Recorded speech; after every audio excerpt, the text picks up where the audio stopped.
Thanks for everyone who's attending today and perhaps watching in the future. So I have some bad news and some good news. Let's start off with the bad news. So the bad news is that the default privacy in Bitcoin is not very good. And here's another piece of bad news. If we don't improve the privacy in Bitcoin, Bitcoin may die. And if you're interested in Bitcoin, if you have money invested in Bitcoin, if you want to see Bitcoin reach its full potential, of course, this is some bad information to hear about. But there is a silver lining there. So in general, what we're going to be talking about today is emerging financial privacy technologies. Technologies that allow us to interact with other people in an economic fashion without other people being able to surveil or snoop or intercept or modify our financial transactions. So just a bit about me. My name is Kristov Atlas, and I'm really interested in cryptocurrency security and privacy. So I wear a variety of hats in this space. I'm a consultant, a researcher, an author, etc. And as Stephen mentioned, I'm the author of Anonymous Bitcoin, and I also host Dark News. And I recently disclosed a vulnerability in a particular mixing service. It's called the Shared Coin Mixing Service, which is made available for free by blockchain.info. And it's probably the most popular mixing service in the world. And so I'm very glad to have disclosed some critical research information, weaknesses in that service. And you may or may not have heard about that. If you're interested in reading more about that, you can go to coinjoinsudoku.com. And I also had the privilege of being invited onto the Glenn Beck show recently to talk about Bitcoin, along with Elizabeth Clocher and Jeffrey Tucker, which was quite a lot of fun. So why does privacy matter to Bitcoin? If you're interested in Bitcoin, if you hold Bitcoins, if you use Bitcoins, why would we care about privacy? Well, the first reason is that consumers absolutely do care about privacy.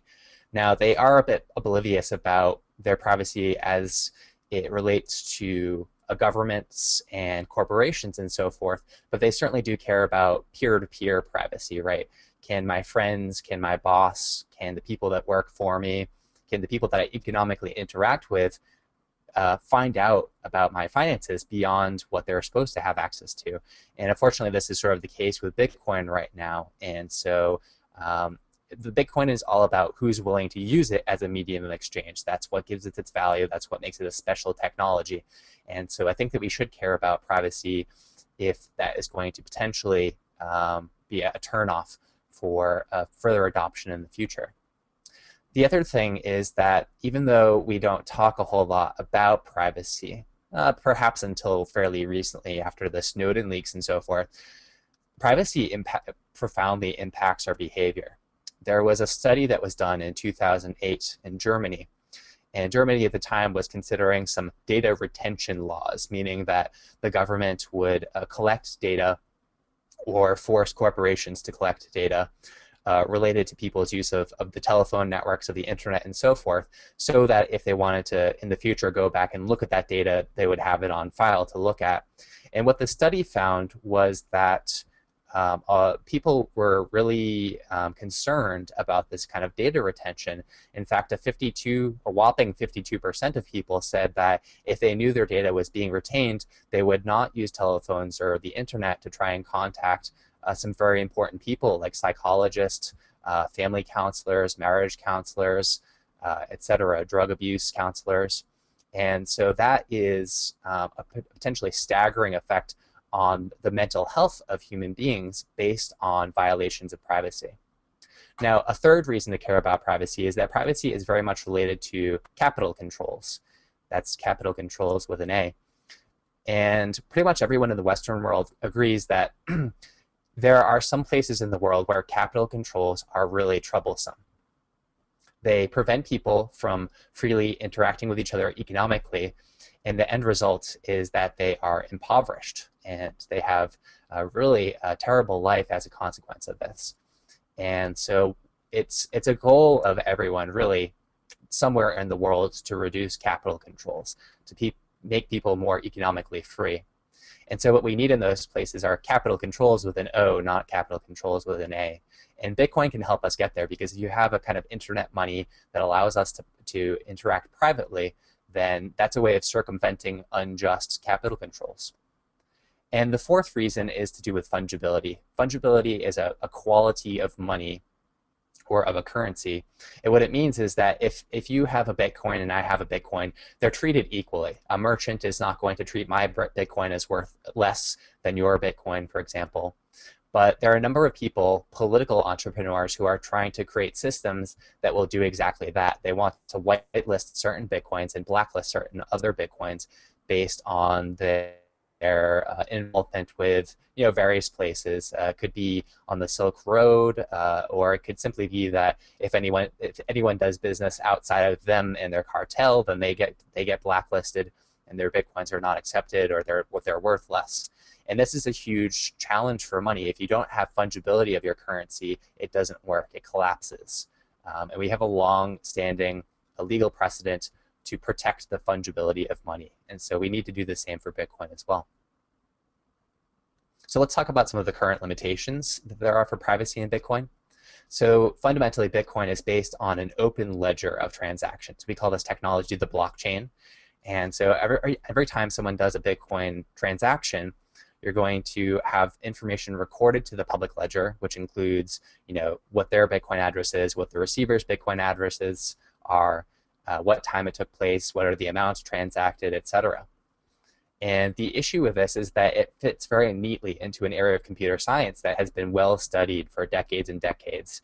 It's called graph analysis. If you can turn these Bitcoin transactions into a kind of graph to analyze, a kind of a web of transactions, then it's actually very easy to get a lot of information about the participants based on this. And this has been shown as early as 2011 by a paper released by Martin Harrigan and Reed. And a lot of this has to do with a kind of poor privacy hygiene of users. And there's no sign that they're really improving their behavior in this regard. So people frequently reuse their Bitcoin addresses. They'll put out an address and they'll have many people send Bitcoins to that address. They'll casually pool funds together from different Bitcoin addresses, thus linking them on the blockchain. And some of their addresses they'll even link to their personal identities by doing things like posting them on social media, using Bitcoin exchanges that are linked with your identity.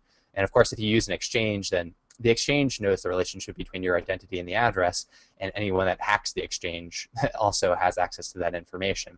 So they're kind of huge targets for people that want to get access to people's private information. So there have been a number of proposed changes in the last, let's say, 8 to 12 months in the Bitcoin space to try and help address some of these problems. One of them you may have heard of is called stealth addresses. And it's kind of taking this protocol, this cryptographic protocol called Diffie-Hellman, which is a way of exchanging secret information between people, and applying it to the blockchain. And so the way that this works is, rather than normally if someone wants to send you some Bitcoin, you have to give them an address, and then they send it to that address. In this scheme, what you would do instead is you have kind of like a stealth public key that you put all over the web, and you say, this is my public key. And then every time someone wants to send you some Bitcoin, you're going to both derive a single-use address specifically for that transaction, using the public key and some other bits of information. And what this does is it makes it so that the person who's sending you Bitcoin can't follow the path of the Bitcoin afterwards, so you have better privacy from the person that you're receiving from. And just makes it more generally difficult to kind of analyze the blockchain. Now, the problem with stealth addresses is that they're kind of clunky unless we make some changes to the protocol. And this will come up quite a bit in the presentation, but the Bitcoin developers are very hesitant to make changes to the protocol because at this point, it's just getting more and more risky as the price goes up to make those kind of changes. If you have a system that works and is, frankly, kind of fragile when it comes to making changes, you're going to be very conservative about making those changes. And so stealth addresses are a little bit clunky right now. There are some people that are trying to make them work anyway, but unless you make changes to the protocol, it's not quite as smooth as we would prefer. Another thing that's been proposed is peer-to-peer mixing. So ever since Bitcoin out, we've had kind of centralized mixing services where you can send them some coins. They will mix them with other customers that send them the coins, and then they'll send some coins back to you. And what they ought to do is they kind of break the link on the blockchain by doing some off-chain accounting of their own. And so the idea of peer-to-peer mixing is that if you use one of these centralized mixers, they could steal your Bitcoins, or someone could hack them and take your Bitcoins. And so doing it in a peer-to-peer fashion actually allows us to come up with cryptographic protocols that don't allow theft at any stage of the process. And some names for these protocols have been coin join, coin swap, etc. So we can use these peer-to-peer based mixing services, or not really services, but just protocols, for people to do it in a more peer-to-peer decentralized fashion, and that gives us proof from theft. And it potentially also gives us the opportunity to make it blind mixing, so that really no one needs to know the relationship between where our coins are going in and where they're coming out, thanks to some interesting cryptography. Another thing that's been proposed is merge avoidance, which basically just has to do with making sure that if you have different pools of Bitcoins coming in from different addresses, they're not mixed together inadvertently if you don't want them to. And we've had some privacy-oriented wallets come out, most notably Dark Wallet, led by Cody Wilson and Amir Taki.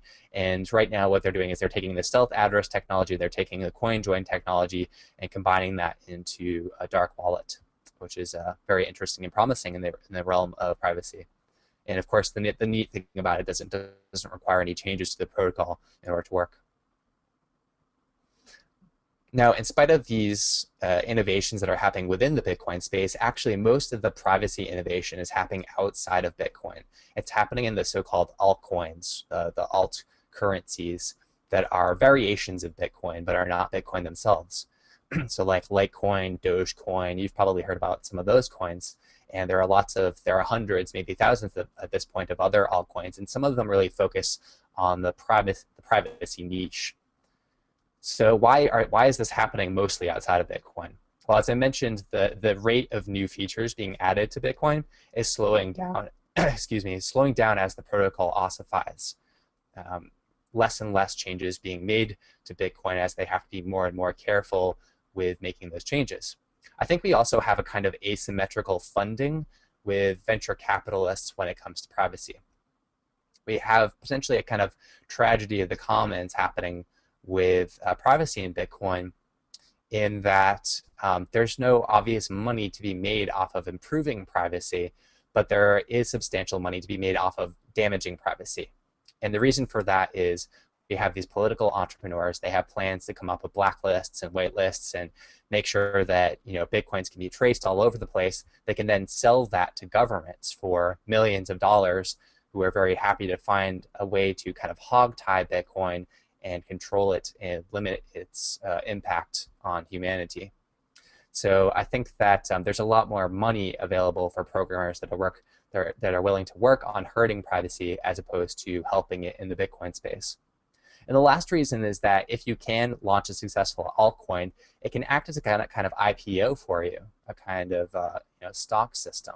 So for example, Darkcoin has been in the news a lot recently. It's been very successful. We'll talk about Darkcoin in a moment, but really what it's shown is that if you can be an altcoin developer and mine a bunch of the altcoins yourself, as you often are able to do because there's usually not much competition when you first launch your coin, then if you can go big and achieve a large market capitalization, you are now a millionaire, essentially, and that gives you a lot of room to develop your technology and not have to worry about money and funding and all that stuff. So I think that's an important consideration when it comes to coming up with new innovation outside of Bitcoin.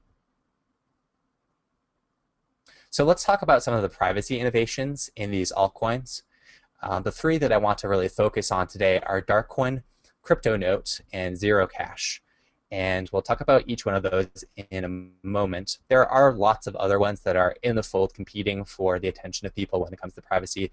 Most recently, there's X11 coin, which uses this kind of multi-path technology. They really haven't made it clear about exactly how their technology does protect your privacy.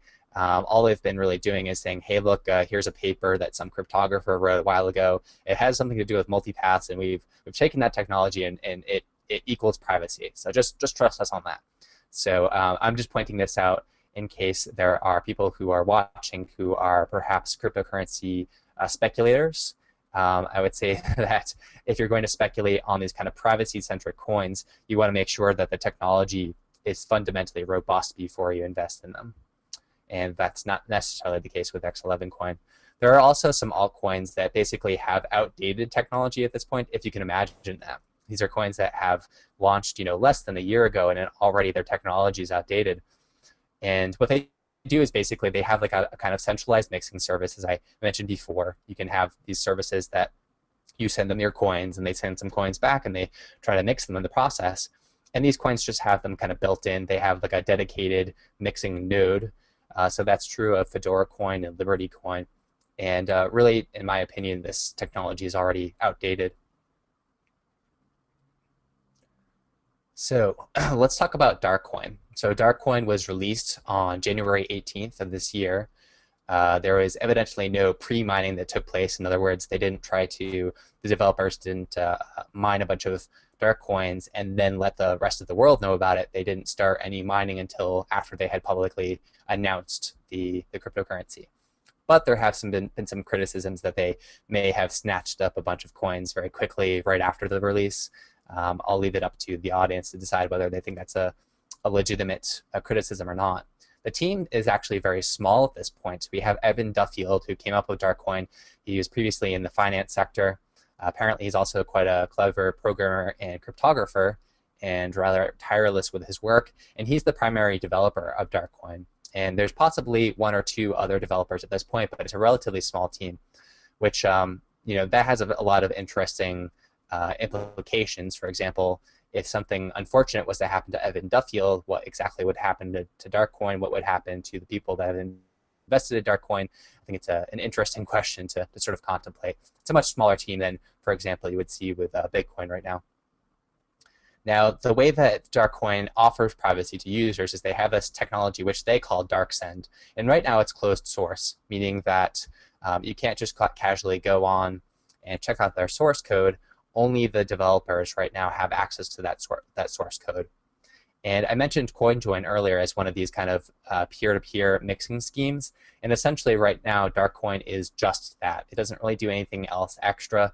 They keep promising to add in other privacy features to embellish on the privacy that you can get out of it. But for right now, it's just CoinJoin, nothing too special. So it seems that people are mainly speculating on what's to come down the road with Darkcoin, or perhaps they don't simply understand exactly how it works. Now, one of the weaknesses of this kind of CoinJoin approach potentially is that if your software doesn't work in a very careful fashion, it's potential for you to kind of undo some of the privacy that you achieved through these CoinJoins if you accidentally rejoin your funds later on. So if they're anonymized, but then you're kind of breaking it up in to separate pools. But if you kind of rejoin those pools later on, then you're just relinking the relationship between those funds. Darkcoin also has this feature called a master node. So in any CoinJoin system, you need something to kind of orchestrate between the different peers that are going to participate in the transaction. And so that person that's orchestrating is going to say, okay, now it's your turn to sign the transaction. Now it's your turn. Now it's their turn. Kind of make sure that everything looks good. And they're kind of like the conductor of the orchestra, so to speak. And master nodes play that role in Darkcoin, but they have a couple interesting financial properties. One is that you are required to have 1,000 Darkcoin, which is several $1,000s at this point, in order to run the master node. And the other point is that master nodes are paid dividends in the form of a portion of mining fees that are paid by people to get their transactions quickly confirmed. And so you have a significant incentive to run a master node and get paid dividends by the network. And you also have a large incentive to actually buy a whole bunch of Darkcoin. And so I'm not sure that this has any particular positive effect when it comes to privacy, but it is a very clever scheme to pump up the price of Darkcoin, I would say. And currently, Darkcoin is the number 4 cryptocurrency below Bitcoin, Litecoin, and Next, and it's currently valued at $45 million in market capitalization. So let's look at exactly how this kind of dark send technology works, this kind of coin join idea. So what I've got here is we're going to have a single transaction, and we're going to have, it's going to involve 3 senders and 3 receivers. The senders are going to be user 1 through 3, and the receivers are going to be users 4 through 6. And what the users on the left side want to accomplish is they want to send some funds to users 4 through 6 on the right side, but they want to make it difficult for people to figure out which of them it came from to the particular recipient. So each, in this diagram, each user on the left is going to contribute 100 Darkcoin. That's going to get pooled into 300 Darkcoin total, and then it's going to get paid out to the 4 users, 10 Darkcoin, 30 Darkcoin, 100 Darkcoin. And then we'll also have some change left over from those payments. So user 1, he paid user number 4 10 Darkcoin from his 100. He's going to get 90 back in change, but we're going to make a new address for him for the purpose of receiving that change. We don't want to just send it back to him because then it's obvious which of the senders he is. Same thing for users 5 and 6.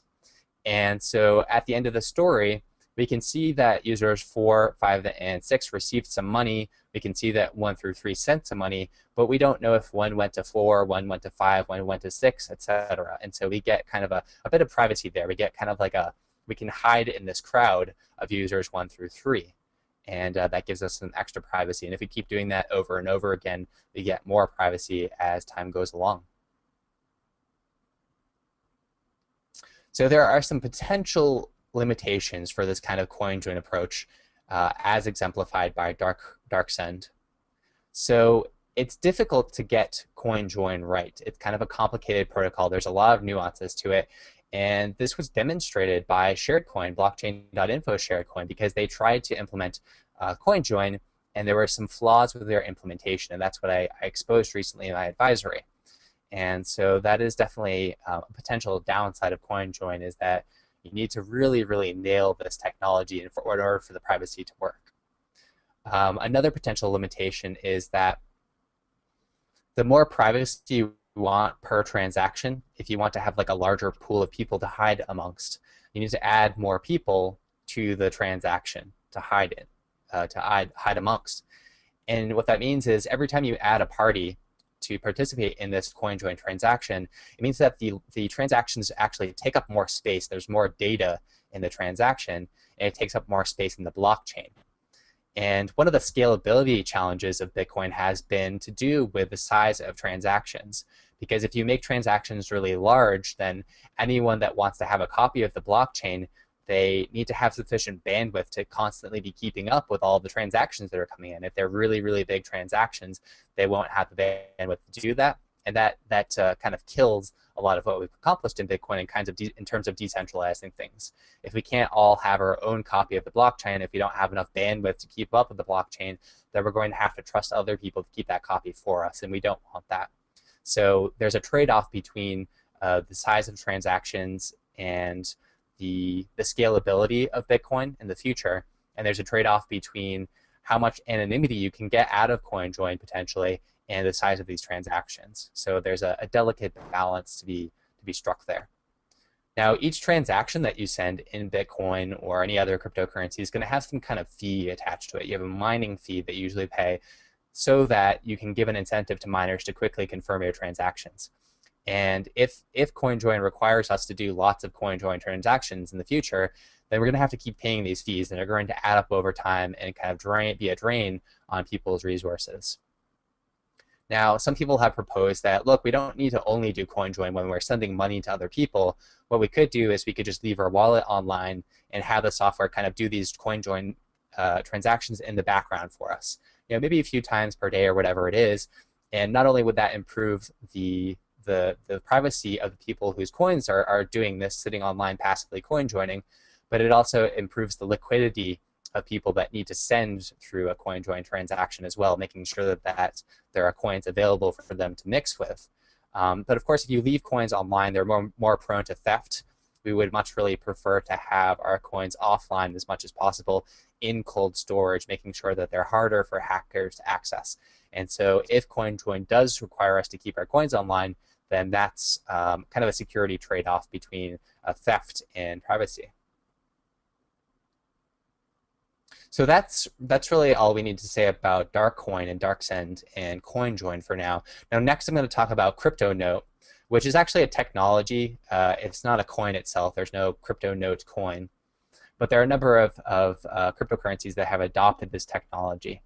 And the way that CryptoNote works is very interesting. So it was developed by these pseudonymous developers who a few years ago, probably one to 2 years ago, and they saw Bitcoin and they're like, wow, this is really, really cool technology, but we don't really like the way that privacy works for the system. We would want to add some more privacy to the system.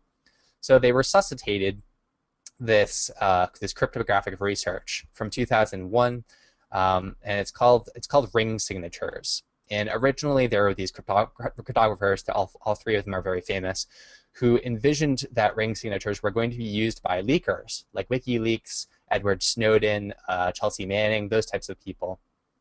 But it never really caught on. But then, in the last year or two, the CryptoNote people realized that they could take this research that had been done and apply it to cryptocurrencies to give people more privacy. And this concept is part of a pattern that I like to call Satoshi Nakamoto the necromancer. Because what Satoshi did was he finally figured out how to do decentralized currencies. And for years and years and years, cryptographers, cypherpunks, crypto anarchists had all been doing this very interesting research to do with privacy and money, but they didn't have a decentralized currency to actually apply this research. So it's just been sitting there collecting dust. And now all of a sudden we do have the technology to do decentralized currencies, and it's being dusted off and brought back into the open and leading to all kinds of very interesting innovations. So that's why I call Satoshi kind of a necromancer, because he's raising the dead, so to speak, when it comes to this old research. So you have, with these ring signatures, you're going to have, it's kind of similar to CoinJoin in a sense, in that people are going to be kind of pooling their identities together. They mix their coins together in some sense, and they're hiding amongst one another. Now, there are a number of cryptocurrencies that have applied this CryptoNote technology. The most prominent one right now is Bitcoin, which has a $7.5 million capitalization. It's ranked somewhere around, I would say, number 12 in terms of market cap for cryptocurrencies, which is pretty substantial. There's also Monero, which is $2.2 million. And there's also Ducknote, Phantom Coin, Quasar Coin, and Bullberry.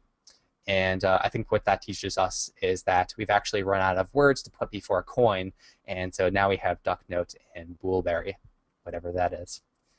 Now, one of the potential limitations for CryptoNote is kind of similar to CoinJoin in that the more people that you want to hide amongst in these transactions, and we'll take a look at how that works in just a moment. The more people that you want to hide amongst, the more anonymity that you want to get in these transactions, it potentially increases the size of the transactions as well. And so again, you're getting into this realm of, well, I want more privacy per transaction, but I can't increase the size of these transactions to the point where people can't keep up with the blockchain any longer. And so that is a potential limitation. And this limitation of both CryptoNote and CoinJoin will become starkly clear when we take a look at zero cash by comparison. So I just want to give you kind of a high-level sense of how these ring signatures work, because I think it's something that could get a lot more attention. So you'll be one of the early adopters when it comes to understanding how this CryptoNote technology works. So typically, when we have a Bitcoin transaction, we're taking advantage of public-private key cryptography. And so we're just looking at this top half of the diagram here. This is for how it would work for Bitcoin. So we have an imaginary person named Alice, and when she first opens up her Bitcoin client for the first time, it generates a random private key from her, and then Alice is going to derive a public key and an address, a Bitcoin address, based on that private key. And when she receives some funds from other people, they have her Bitcoin address, and so they send some funds to that. Now, when Alice actually wants to spend those funds, what she needs to do is she needs to prove to the Bitcoin network that she is the rightful owner of those Bitcoins. She's going to use her private key to do that. She's the only one in the world that has her private key. No one else has it, and so no one else is able to spend her Bitcoins. And the way that she's going to do that is she's going to go through a cryptographic algorithm called signing of message. She's basically going to have this message that says, okay, here's my public key, here's what my Bitcoin address is, and here's the amount of funds that I'm going to be sending to someone else. And then I'm going to sign that with my private key. It's like if you look at this little envelope thing here, it's as if she's taking the message, putting it in an envelope, and kind of stamping it with her private key in a way that, with like a seal, and everyone who looks at the seal knows that this is Alice's seal, that no one else could have made the stamp because of the way that the cryptography works. And so what they'll do is when they want to double check, when the rest of the Bitcoin network wants to double check that Alice did indeed has ownership of these Bitcoins that she's trying to spend, they will take a look at her public key, they'll look at the message that she signed, and they will be able to verify the fact that she is the rightful owner of the Bitcoins. Now, ring signatures are going to be worked in a very similar way, except that basically before Alice sends her coin, she'll have joined what's called a kind of a ring of people. So now there's a ring of Alice, Bob, and Carol. They're all in kind of a group with one another. And whenever they spend their Bitcoins, they will use a special ring signature that they use to show that they own the Bitcoins or the crypto note currency or whatever it is they're spending. And when people verify that she is the rightful owner, they'll actually use this ring key that all Alice, Bob, and Carol all contributed to. And the way that this works out is the person who's verifying it, they can't actually tell whether Alice, Bob, or Carol signed the message. So they can tell that the right person has signed the message. They can tell that the person who signed this does have the ability to spend those coins, but they can't tell which of those three actually owns the coins. And so now Alice is able to spend her coins normally, but she can hide with Bob and Carol. And you can scale this up to a much larger ring potentially and get quite a bit of privacy out of this kind of scheme. So that's zero coin, that's coin join, or sorry, that's dark coin, that's coin join, and crypto note. Now let's talk about zero cash. So zero cash is in many ways quite different from dark coin, quite different from from crypto note. And this represents a few years at this point of some very substantial research. So all the people that are designing this zero cash scheme they're all academic cryptographers, fairly well known from places like the US and Israel.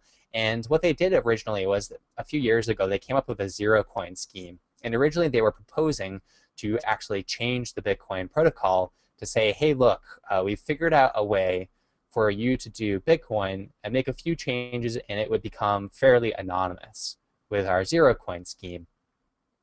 And what the Bitcoin developers came back and said was, look, no, this is not going to work. This is not nearly efficient enough.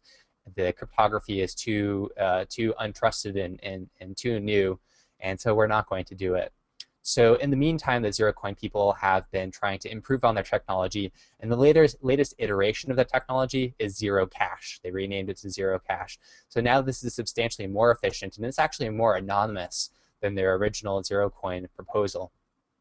And since they know that zero cash is not going to be immediately integrated into Bitcoin, what they're hoping to do is to launch their own altcoin as proof of concept of this technology. And there are actually a number of other cryptocurrencies that already exist or that plan to launch in the future that are going to simply ride on the coattails of the zero cash people. If it's open source, they're going to copy it and implement it in their own cryptocurrency. And this is exactly what Anon coin has been doing. Basically, the entire value of their coin is based on the assumption that they will be able to reproduce the efforts of the zero cash people when zero cash is finally released. Now, zero cash offers some very strong privacy guarantees. So when in any zero cash transaction, it's going to hide the sender, the receiver, and the transaction amount. And it's not merely hiding it amongst a few people, as you would see with CoinJoin or a crypto note, it's actually hiding it amongst all of the people that use zero cash. That's potentially thousands, tens of thousands, millions, tens of millions of people. I mean, really, really, really strong anonymity. And it also has this very interesting property of hiding the amount that's being transacted as well, which you do not get with either dark coin or CoinJoin or crypto note. And so really, zero cash is the strongest anonymity in the space right now that they're potentially offering. So it's a very powerful technology. So to give you some sense of exactly how zero coin or zero cash works, I'm going to explain to you a little bit about what a zero knowledge proof is. All right, so imagine that you're on a game show, right? You're on Who Wants to Be a Millionaire? And you're on the stage, you're on the set of the thing, and Regis is like, okay, next question. Who was the inventor of the wheelbarrow? Was it A, John Smith, B, Peggy Sue, C, or D? And then you say to Regis, okay, actually, I know the answer, but I'm not going to tell it to you. And Regis would be like, well, no, I'm sorry, you can't, I'm not going to accept that. This is not how the game show works. You need to tell me what the answer is. But what if you actually wanted to prove to someone that you knew a secret, but you didn't want to give the secret away to them? How would you possibly do that? It seems like it's impossible, but actually with cryptography, there are some very clever ways that you can do it. And essentially what it boils down to is you're not going to prove to them with 100% certainty that you know the secret. You're going to prove it with a very, very, very high degree of certainty without ever reaching 100%. So to understand this technology, we're going to use like a little analogy here. This is sometimes referred to as Alibaba's cave, which is some kind of fable or something, I guess. And but I pulled this image down from Wikipedia talking about zero knowledge proofs. And so we have two people that are involved in this scenario, and we have a cave. So Peggy the prover is one person, and then we have Victor the verifier, who's the other person. And the way that this cave works is you have, there's only one way into the cave, and it makes kind of a loop. And you can either go down path A or path B to get to the other side of the cave. And on the other side, there's actually a magic door. And so what Peggy wants to be able to do is she wants to prove to Victor that she knows a magic password that you can speak to the door to open it and get to the other side, but she doesn't want to give that password away to Victor, which seems like it would be very difficult at first, but there's actually a scheme that you can use to figure this out, right? So there's 3 steps to this, basically. So in this first step, Victor is going to chill outside of the cave, and Peggy is randomly going to either go down path A or path B to get to the other side of the cave, and she's just going to wait over by the door. And then Victor is going to come to the mouth of the cave, and he's going to hang her out inside, and he's going to shout down the cave to Peggy, I want you to come back down path A. Come meet me and come down path A. Or B, he can choose that randomly. And Peggy is going to come back down to the cave towards the entrance, and he'll see her and he'll see, okay, you did come down A as I proved. Now each time that they do this, they follow this protocol, there's a 50% chance that Peggy she lucked out and she happened to go down, for example, A when Victor told her to come back down A. And so if that happens, she doesn't actually need to know the password to the door. She just lucked out and she comes back the way that she came. But there's also a 50% chance that she will need to know the password and go through the door and come out the other way, not the way that she came. And so if you just do this once, you only have a 50% degree of certainty that she actually knows this password that she claims to know. But if each time that she does you go through these steps, you get more and more certainty that Peggy does in fact know the password. So it's the first time that Peggy fails to do this correctly, Victor is going to assume that she doesn't know the password. So she has to do it flawlessly. She has to do it every single time, many times in a row. So the first time that it happens, 50% chance that Peggy is lying. Then the next time, there's a 25% chance that she was lying 2 times in a row.